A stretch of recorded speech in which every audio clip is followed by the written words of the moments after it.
Have you ever thought that money is scary and hard to organize?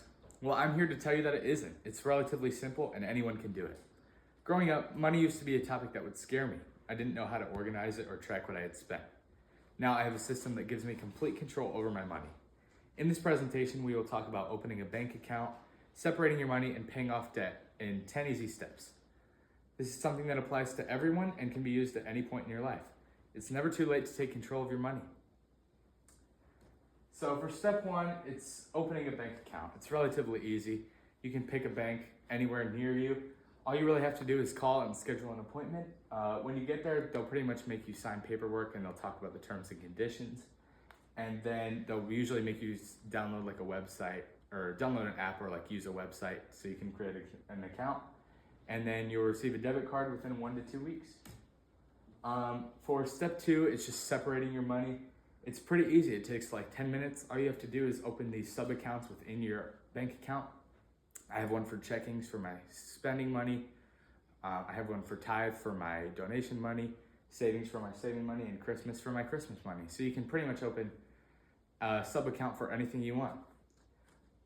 And just make sure that you are responsible. So like where I work, they do direct deposit. So all the money from my check goes into my checkings account. So I have to be responsible for knowing how much of my money goes into each sub account and separating it by myself.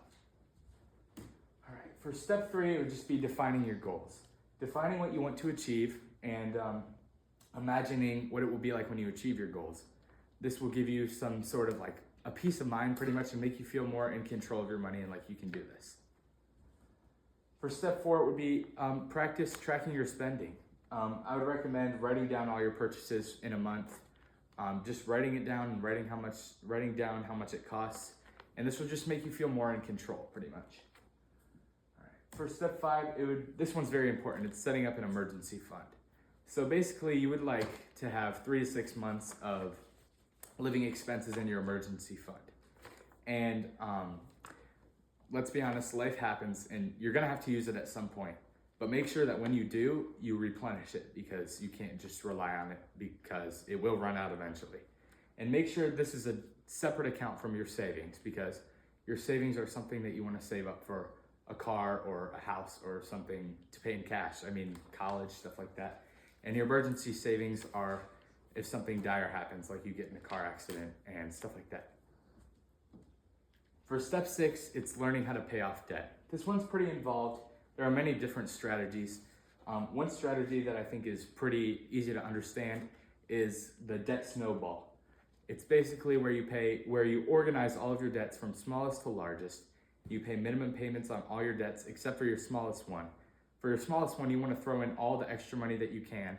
Then when you pay that debt off, you take that extra money that you've earned from paying off that debt and invest it into the next debt, paying minimum payments on all of the debts above it. And over time, this will snowball and get bigger and bigger and bigger until you're debt free.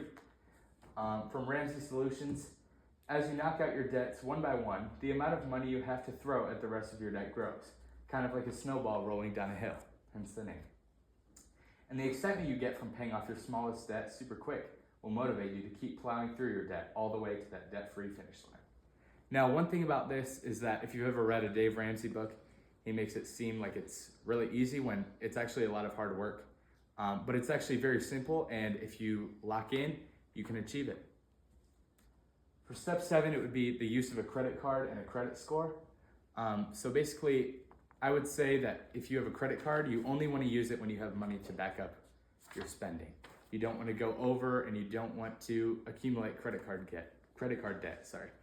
And then for a credit score, I just wanted to say that a credit score is it's pretty much saying, yeah, I love debt this much. So the higher your credit score, the more you accumulate debt. And I honestly wouldn't boast about it because I know several people who have great credit scores but are drowning in credit card debt. For step 8, it would be to invest. This is very important.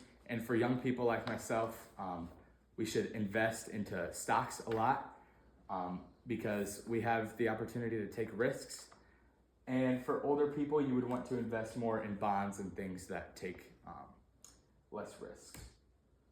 Step 9 is just to be adaptable and be ready to change, because change will happen. And then for step 10, it's just to give, because you've achieved this financial success and you just want people to learn and know how they can achieve this as well. And just to conclude, I just want to say that the plan isn't very easy. It's a lot of hard work, but if you just lock in and you are determined, you can do it. So thank you for listening.